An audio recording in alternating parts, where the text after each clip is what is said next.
The term health disparities is really a fairly broad term. It covers quite a number of things. First of all, it relates to health status.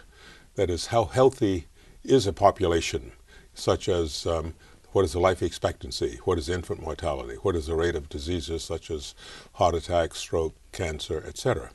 But it also relates to health behavior. How does one's lifestyle influence one's health? Do you exercise regularly? Do you have the right kind of diet? Do you smoke or not? Do you use drugs? So that's another characteristic. But another one is really health manpower, which is an area I've been particularly concerned about.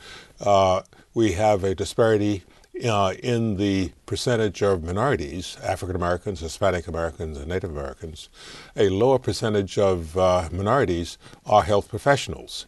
That affects access to health care.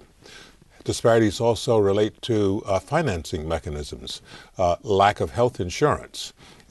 We find that low-income people and members of minority groups are less likely to have health insurance. So health disparities really is a broad term that covers all of these, but it all boils down to either the health status of the individual or the individual's access to health care of the right kind. The contributing factors, first of all, include income.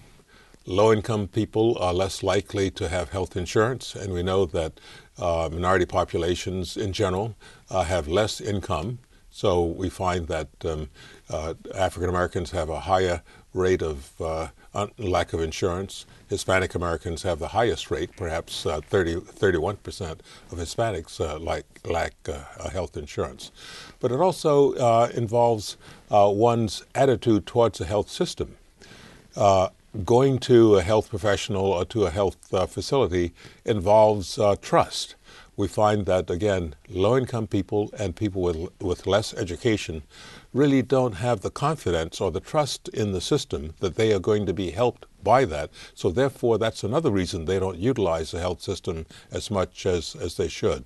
So these and other factors contribute to access to care. Is there a health professional in one's community? Does that individual speak the language or have the understanding of the culture? Or is that health professional one who is seen to respect the dignity of the individual? So all of these factors influence health care.